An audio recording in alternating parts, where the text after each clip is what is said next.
CID's four-legged hero, Greystone, a quiet town nestled on the edge of the moors, had always seemed untouched by the chaos of the world. But tonight, something was wrong. The storm wasn't just weather, it was an omen. Lightning flashed across the sky as CID vehicles pulled up to the edge of Hawthorne Lane, their headlights barely cutting through the thick fog. The call had come in at 2:17 a.m., a neighbor reporting strange lights and a dog howling with a tone that sounded almost human. Inspector Daniel Reese stepped out of his car, the cold wind slicing through his coat. Tall, broad-shouldered, and known for his razor-sharp instincts, Reese had seen enough crime scenes in his 20-year career to know this wasn't going to be routine. His partner, Detective Amira Patel, arrived seconds later, her face lit only by the glow of her tablet screen. 3 victims reported. No signs of struggle. No forced entry. Neighbors didn't hear a thing. Reese didn't respond.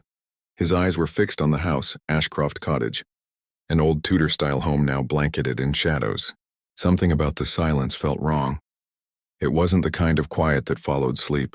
It was the kind that followed death. The front door was slightly ajar. "Secure perimeter. No one goes in or out," Reese ordered, then nodded at Amira.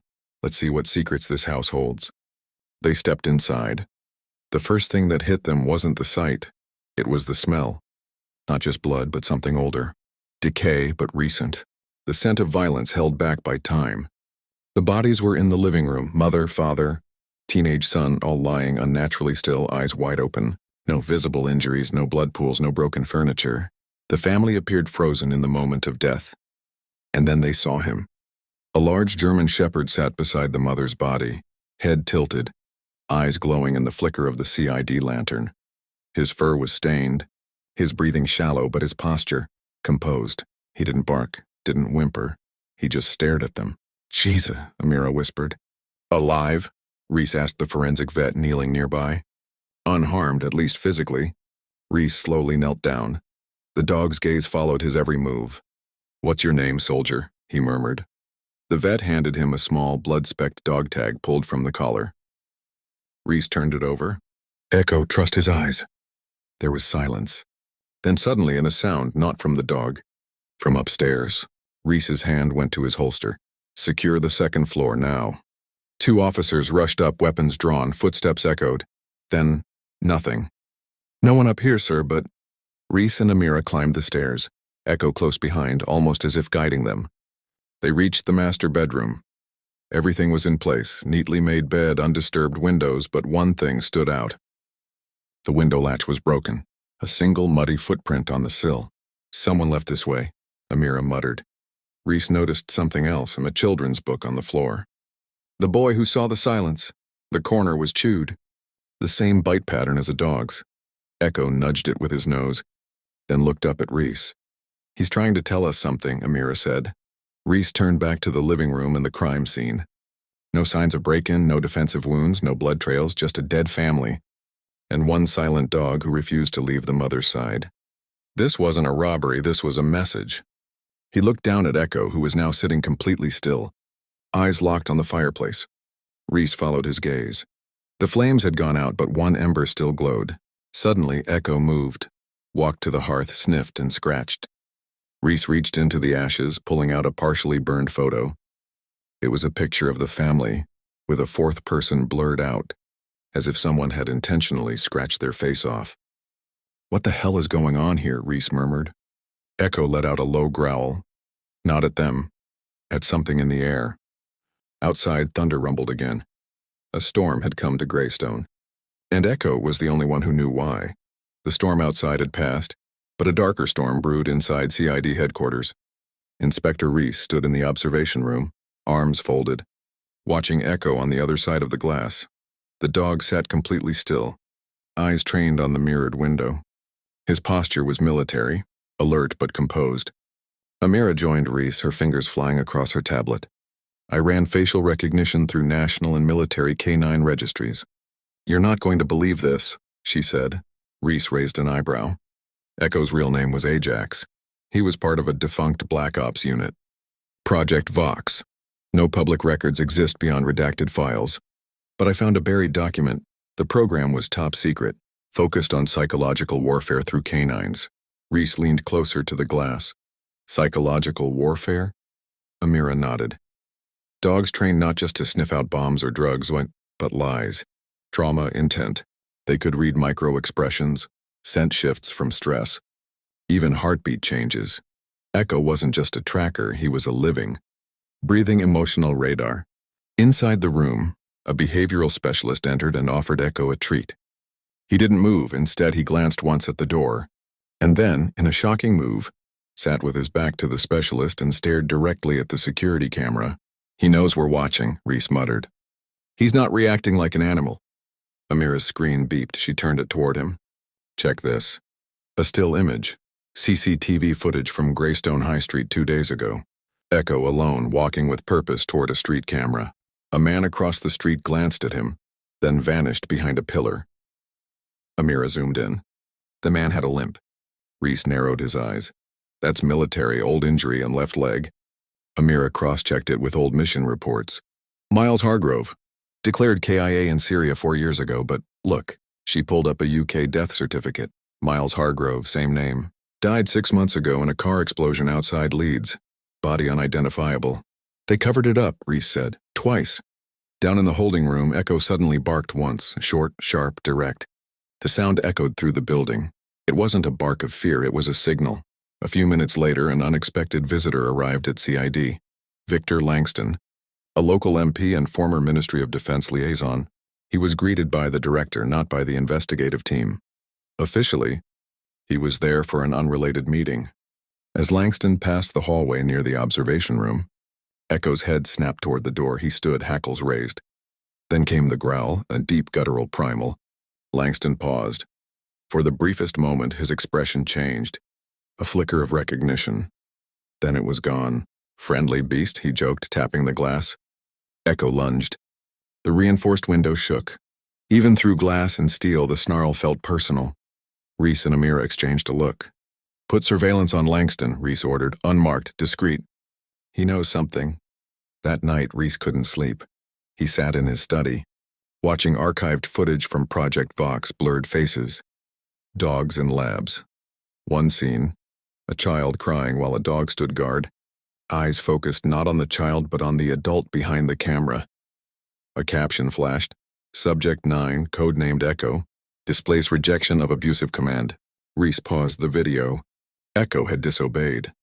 In a program designed to break animals, he resisted. Who are you, boy? Reese whispered. The next morning, Echo was missing from his kennel. Reese rushed to the security room. The footage showed Echo pressing his paw against the latch. The door opened. Not broken, not forced, just opened. A shadow moved past the outer gate. Echo was gone. But an envelope had been left behind, placed neatly where his bed had been. Inside, a map with red ink crossing through 7 towns, and a message. He's not just a witness, he's the last survivor. Echo wasn't running. He was hunting. Inspector Reese stared at the map on his desk. 7 towns marked with red X's. Each one circled in a way that suggested a trail, but not a straight line. No clear pattern, no logic. Unless you looked at it like a dog would. Smell, sound, emotion, Reese murmured.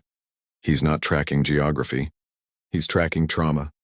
Amira joined him, a coffee in one hand, her eyes bloodshot from a sleepless night. I ran the towns through the system, she said, placing her tablet on the desk. 5 of them had recent reports of unexplained deaths, all dismissed as natural causes. But here's the twist. Each victim had ties to one of 2 things, either military intelligence or covert medical research. Reese sat up. And the other 2 towns? One had a lab fire, the other, a suicide. Both victims also linked to MOD research contracts. They both stared at the map. This isn't Echo's escape route, Reese said. It's a kill list. Suddenly, a call came through. Local authorities in a small Yorkshire village, Dunbridge, had found an abandoned farmhouse. Inside, surveillance equipment, medical supplies, and blood. But no body, and paw prints. By the time Reese and Amira arrived, dusk was falling over the countryside. The farmhouse looked ordinary, if not for the silence that gripped it like a ghost. Where's Echo? Reese asked. Gone, said the local constable, but there's something upstairs. They climbed the creaking staircase. At the end of the hallway, A room with red string covering the walls, photographs pinned like a war plan. Reese's breath caught each photo was of a different handler. A different dog, dates, coordinates, missions. In the center, a single photo circled in black ink. Miles Hargrove. And written beside it, "He turned them into ghosts. I will bring them back." On the bed was an audio recorder. Reese pressed play. A male voice whispering. Echo remembers. He remembers the cages, the screams, the dogs that never barked again. We tried to shut him down. We thought we erased him. But the silence made him stronger. Every life we silenced, he carries in his howl. Then came the sound of growling. Then nothing. Suddenly, Amira shouted from the other room. Reese rushed in. A trapdoor in the floor had been forced open. Inside, a hidden basement. They descended carefully, weapons drawn. What they found made Reese's blood freeze. Rows of cages, scratch marks on the bars, names etched in metal. Not dog names, but code names. Ghost, Shade, Raven, Echo. And on the far wall turned claw marks, deep, desperate. One word repeated, carved again and again. Remember. Echo had been here. Not just recently, years ago. This was where it started. Then the power cut out. Pitch black. "Stay close," Reese whispered. A sound. Soft, almost like breathing, that came from the far end. Then a faint growl. Not Echo's. Something else moved in the dark. Reese flicked on his torch. The beam hit a shadow darting across the far corner. "Movement," Amira shouted. They followed it through a narrow passage behind the basement wall. A forgotten tunnel. It led them beneath the property to an exit near the forest line. There in the mud were tracks, fresh, boots and paws. "Someone's with him," Reese whispered, "or chasing him." And then, a howl, not a normal howl. It rose through the trees like a siren, a sound of mourning and war woven into one. Every hair on Reese's arm stood up. Amira turned slowly. "Did you feel that?" He nodded. It wasn't just sound, it was memory. Echo wasn't just surviving.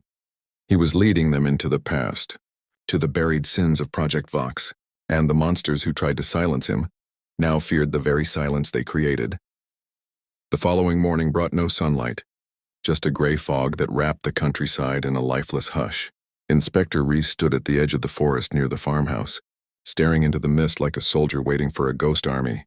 Echo had vanished again, but something had been left behind.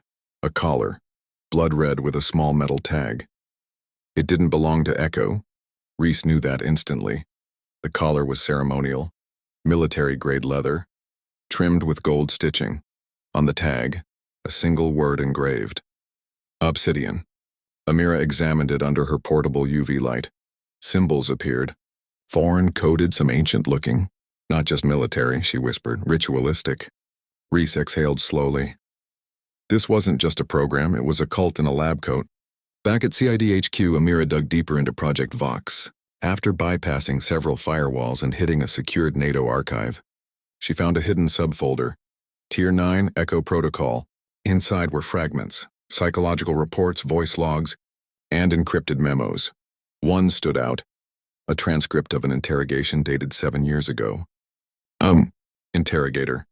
Why did the dogs turn on their handlers? Subject. They didn't. They evolved. Echo led them. He knew who was clean and who wasn't. Interrogator. Are you saying a dog led a rebellion? Subject. No. I'm saying he judged us. And we failed. Meanwhile, Echo had surfaced again, this time on CCTV near a train station in Eastbridge. But he wasn't alone. The footage showed him walking alongside a young girl, no older than 12. She was barefoot in a hospital gown. And she was humming. Reese and Amira raced to Eastbridge.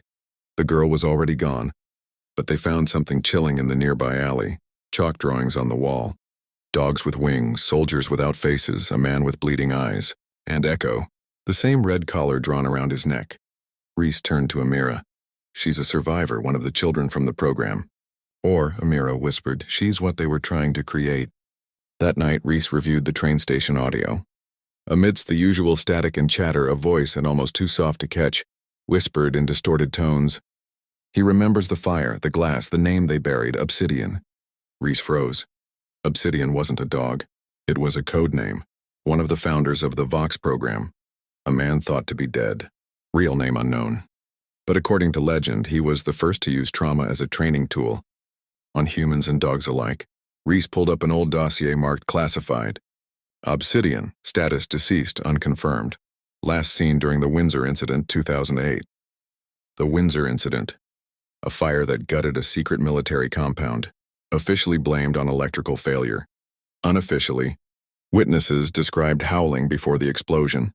Echo was there, and so was Obsidian. Suddenly, a high-frequency ping sounded on Amira's screen. The audio tracker, hidden inside the red collar, had activated. Location, Cavendish Asylum. A long-abandoned psychiatric hospital. They left immediately. By the time they arrived, night had fallen. The asylum stood like a cathedral of broken memories. Vines choking its windows, silence wrapped around its bones.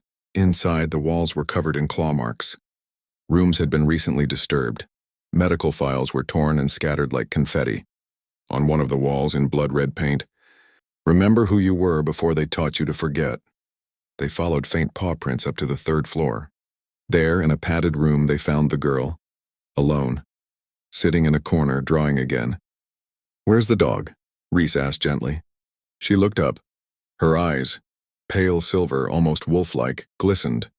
"He's in the walls," she whispered. "He's hunting the man with 2 faces." Amira knelt. "What's your name?" "Lyra." "Lyra, who is the man with 2 faces?" The girl touched the scar behind her ear. "The one who says he saved us, but he only taught us silence." Echo didn't forget. He kept barking, even after they removed his voice. Reese's eyes widened. "Removed? His voice?" She nodded. "Obsidian cut their vocal cords. Said the dogs must listen, not speak." A door slammed downstairs. They weren't alone. Reese drew his gun. "Stay with Lyra," he told Amira. He moved through the hall slowly. The air felt colder, each breath visible. And then movement. A tall figure in a long coat turned a corner. Half his face was covered with a mask. The other half burned. He stared directly at Reese. "Inspector," he rasped, "we meet at last." "Obsidian." The man smiled, a terrifying blend of scars and madness. "You've been following Echo," he said, "but you're not prepared for what he remembers." Before Reese could speak, Obsidian vanished into the shadows. And in the distance, the howl rose again. Echo was coming. Not to run, but to end what had begun in the fire years ago. Thunder cracked above Cavendish Asylum like the heavens were protesting what still breathed beneath. Rain fell in sheets, hammering the broken rooftop and leaking through the cracks like teardrops from a weeping sky. Reese and Amira had barely recovered from their chilling encounter with Obsidian when a violent sound echoed through the halls. A low, gurgling growl followed by a metallic shriek. Echo was inside, but he wasn't alone. Downstairs, they found one of their backup agents, Sergeant Collins. Thrown across the hallway, his vest shredded, eyes wide with something deeper than fear. He wasn't a dog," Collins gasped before collapsing unconscious. Reese crouched beside him. "What did you see?" "2 of them," he whispered. "One barked, the other didn't make a sound, just watched." 2 of them. Reese's heart thudded. Echo had found an ally or a mirror. Amira checked the cameras they had set up moments earlier. One hallway feed showed a blur of movement, fast and low. A second dog, shorter, leaner, scars all along its ribs. Its eyes glowed faintly red in the night vision. And behind it, the unmistakable figure of Obsidian watching. Suddenly, the power cut again, but this time the generator didn't kick in. The entire asylum plunged into darkness. And then the voice returned. Through the broken intercoms, distorted, inhuman. Project Vox was never about obedience, it was about memory. We gave them pain to see who would remember it. Echo never forgot. And now, the others are waking up. They raced to the padded room. Lyra was gone, instead scratched into the floor in deep, uneven gouges. "Remember the room with no walls?" Reese froze. "I've heard that phrase before," he said. In one of the declassified notes from the Windsor incident. It wasn't a physical room, it was a psychological trigger. A conditioning method. Amira's eyes widened. "So if Lyra wrote this, she's relapsing or activating." In that moment, a sound rang through the asylum unlike anything they had heard before. A howl, not just echoes. It was layered, multiple tones, pain, rage, warning, and command. Somewhere in the building, another dog responded. Reese and Amira moved floor by floor, searching. On the 2nd level, they found a containment lab sealed behind rusted steel doors. Inside, operating tables, cages, blood, and a name, spray painted across the mirrors. Onyx, Amira gasped. That's the name of the second subject, the one Echo used to train with. He vanished during the fire. They said he didn't survive, but the footage told otherwise.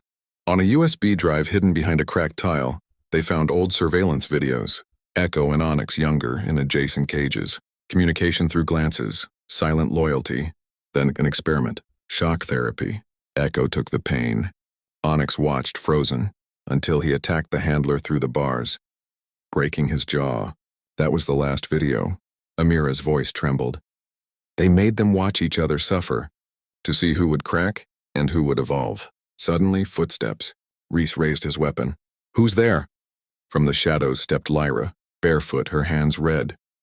Not with blood, with paint. She had drawn something across the asylum floor in spirals, an ancient pattern, a binding symbol. The room with no walls and is in the mind, she said. Echo was the first to escape it. Now he's freeing the others. From the hallway, a sound like claws on glass. Onyx emerged. Larger now, controlled, not feral. He stood beside Lyra and stared directly at Reese. Reese lowered his weapon slightly. What do you want? Lyra answered. Justice for every cage, for every scream. For the silence they stitched into their throats. Then Echo appeared beside Onyx. Two shadows. Two survivors. Behind them, Obsidian stepped into the light, clapping slowly. I told you, Inspector, he said. They were never just animals. They're memory incarnate. I created Echo to find those who buried the past. But he evolved beyond programming. He started judging. Amira's voice cracked. And Onyx? Onyx chose vengeance. Obsidian turned to Echo. You found me, so what now? Will you kill me? Echo didn't move. Instead, Lyra walked forward and pressed something into Reese's hand. A flash drive. Play it, she said. Reese inserted it into his tablet. The screen lit up with classified footage. Not just dogs, children, dozens, all trained under Project Vox, each one broken in silence. And one final entry. Stage 9 integration. Begin testing dog-human psychic bonds. Subject E01 shows signs of emotional transference. E01. Echo. Suddenly, a tremor shook the building. Self-destruct protocol. Obsidian grinned. If I go down, the truth dies with me. But Echo leapt. Not at Obsidian, but at the detonator in his hand. He tore through wires, metal, bone. Obsidian screamed. Onyx lunged next, pinning him. Run! Amira shouted. They fled with Lyra as the asylum shook. Echo and Onyx didn't follow. But their eyes said everything. Finish what we started. Outside, just before the building collapsed, Reese turned back and saw Echo for the last time standing in the doorway, silent, strong, watching. The man with two faces had been exposed. But the war wasn't over, because memory had many ghosts, and some still needed to howl. 3 weeks after the collapse of Cavendish Asylum, London was quieter, but not safer. The press called it a tragic gas explosion, but those who had seen the footage knew better. Reese stood at the edge of Hyde Park, where the wind carried the scent of rain and secrets. He watched the shadows beneath the trees. Sometimes he thought he saw Echo, or maybe Onyx, silent guardians, or ghosts. Amira arrived beside him, handing over a file. Another one, she said. Reese opened it. Photos. A corporate boardroom in Manchester. Blood on the glass table. A symbol carved into the wall. The spiral. The same pattern Lyra had drawn in Cavendish.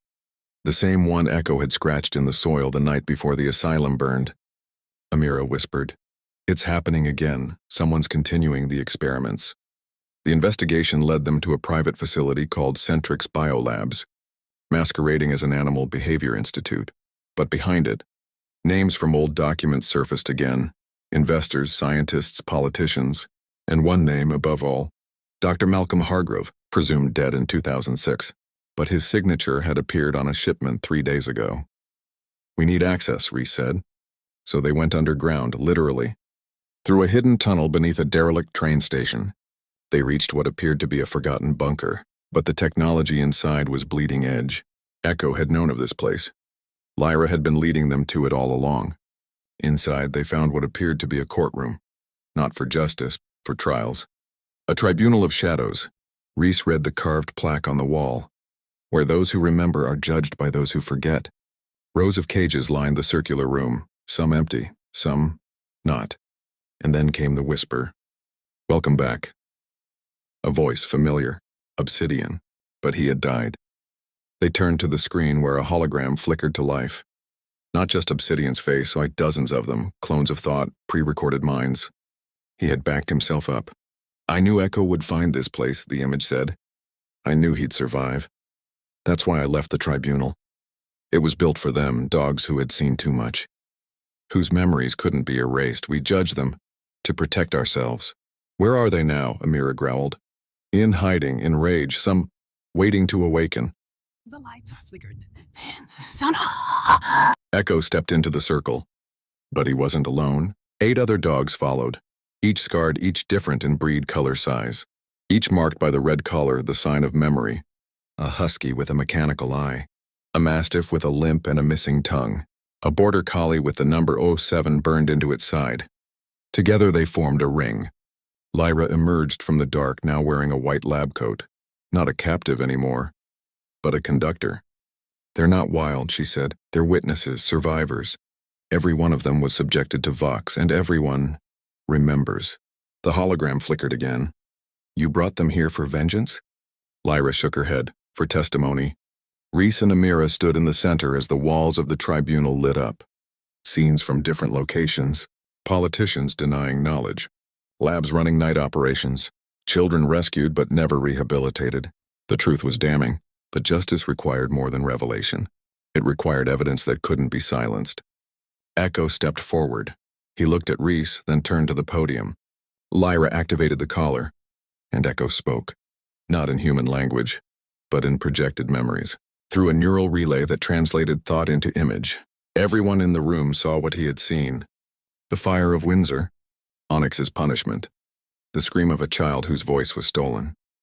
Obsidian's face as he whispered, "Erase everything." The room went cold. Amira whispered, "It's irrefutable." Reese nodded. This could bring down governments. But then, the alarms blared. Outside, armed men stormed in. Not police, not military, private security. Echo growled, so did the others. Lyra threw Reese a chip. "Get this to the surface, broadcast it. No matter what happens." He hesitated. "What about you?" "I'll buy you time." As the first gunfire rang out, the dogs leapt, not blindly but tactically. They flanked, diverted, disabled. Echo charged the lead attacker, sending him crashing into a wall. Reese and Amira ran through the tunnels, the chip burning in Reese's palm. Above them, the war had begun. Below, the tribunal roared. And in the shadows, justice finally had a voice. A howl echoed into the night, long, sharp, eternal. Echo was no longer alone. Blood and fire blurred together in the dark as Reese and Amira reached the surface exit. A rusted iron grate hidden beneath a crumbling war memorial near the Thames. The microchip Lyra had handed Reese pulsed in his grip like a living thing. "Once this uploads," Amira said, panting, "there's no turning back." Reese nodded. "Then we don't stop." They emerged onto a desolate alley lit only by flickering street lamps. A black SUV waited at the far end. Their contact from MI7, an off-the-record ally named Marcus Vane. But the SUV was empty, and its windshield, cracked, stained with blood. Amira swore, "They got to him." Before they could react, a drone buzzed overhead, scanning. Echo's growl signaled just in time. He leapt up, catching the drone midair. It exploded in a shower of sparks. The alley went dark. Suddenly, footsteps echoed from the shadows. Figures in suits, silent, expressionless, eyes hidden behind black-lensed visors. Reese recognized them. The cleaners. Not government, not even private, Ghost Division wiped from every registry. They didn't ask questions, they erased problems. Echo and the red-collared pack surrounded Reese and Amira, forming a wall of teeth and muscle.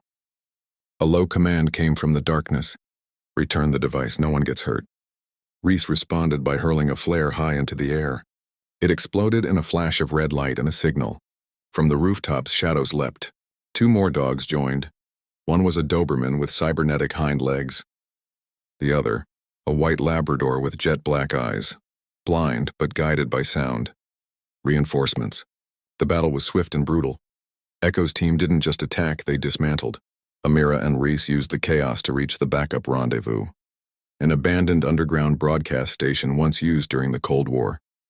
Inside, Dust blanketed old consoles, but Lyra had pre-rigged the network. Plug it in, she told them. One upload, that's all it takes. Reese inserted the chip. The screen lit up. Transmission began. But so did the system's defense protocol. Identity verification required Echo. Echo, come here, Amira called. Echo placed his paw on the scanner.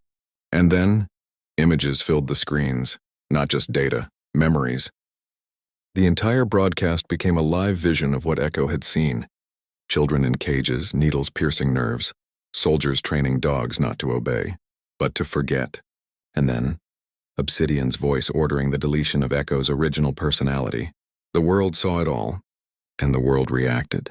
Phones buzzed, social feeds erupted, news channels interrupted programming.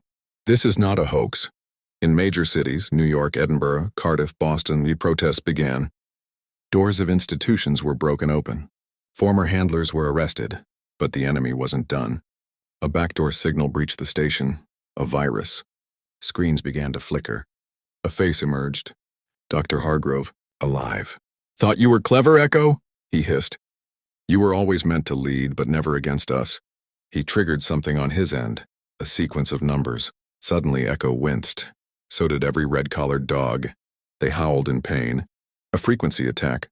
A final failsafe embedded in their minds long ago. The virus aimed to shut them down. Permanently. No, no, Reese shouted. There must be a counter. Amira frantically typed, tracing the origin. I can reroute it, she said, but I need a host. Echo looked at her. He walked forward and lay down on the pad. No, Reese whispered, you'll die. But Echo's eyes, steady, calm, said what he couldn't. He remembered. All of it. And he chose. Amira activated the reroute. The virus was absorbed into the chip in Echo's brain. The other dogs collapsed momentarily, but then stood up. Free. The failsafe was broken. Echo, though, remained still. Amira knelt beside him. Echo. He opened one eye, then two, then rose. The virus hadn't killed him. It had rewritten itself around him. Now Echo was more than a dog with memory. He was a living archive, an uncorrupted system. A voice for the voiceless. The screen displayed one final message. Memory liberated. Outside, sirens wailed, but they weren't for Echo. They were for those who had silenced for too long. The pack stood around him, and Echo howled. The world listened. The London courthouse was surrounded by protesters. News helicopters buzzed overhead, and the world's eyes were locked on the trial unlike any in history. A tribunal not just for humans, but with a non-human witness. Echo. The courtroom was flooded with light, cameras, and guarded silence. At the center sat Dr. Hargrove, pale, restrained, yet smirking. He wore his arrogance like a crown. To his left, 5 former members of Project Silence, and in front of them, sitting calmly on a raised platform with biometric sensors, was Echo, flanked by Reese, Amira, and a legal expert from MI7 named Cecily Thorne. But Echo wasn't just present. He was the prosecution's primary witness. His memories, converted into encrypted visual evidence, were projected directly into the courtroom screen. A rolling reel of every unethical experiment, every tortured howl, every silenced victim. Some members of the jury wept. Others could barely meet his gaze. Reese leaned in and whispered to Echo, "They need to feel it, all of it." Echo blinked twice, the signal to proceed. Cecily addressed the court. "Your Honor, distinguished members of the tribunal, the testimony you are about to see comes not from words, but from truth imprinted in synaptic memory. This is not a reenactment. It is reality." The screen darkened. Then light bloomed. Scene 1. A puppy separated from his mother. Muzzles forced onto tiny faces, a voice. Strip them early, they'll obey faster. Scene 2. Adult dogs strapped to surgical tables. Implants embedded into their skulls. Commands drilled in with high-frequency sound. Scene 3. Echo watching his brother, a golden retriever named Basil. Fail a test, a shock, then stillness. Dead. Scene 4. Hargrove ordering the memory of Basil to be deleted from Echo. But Echo somehow had held on, and now he showed it to the world. Gasps filled the chamber. The defense attorney stood up, sweating. "Your Honor, this is emotional manipulation. How do we know it's real?" The judge, a stern woman named Althea Monroe, turned to Echo.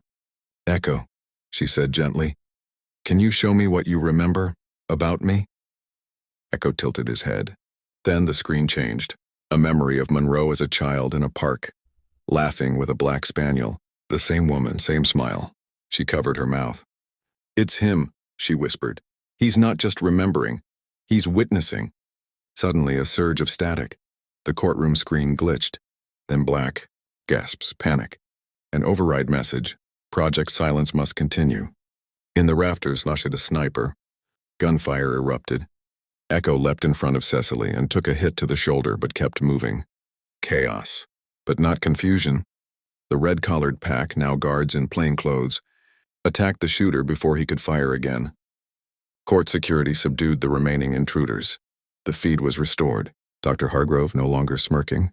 "Looks like your silence. I just got shattered," Amira said coldly. The judge banged the gavel.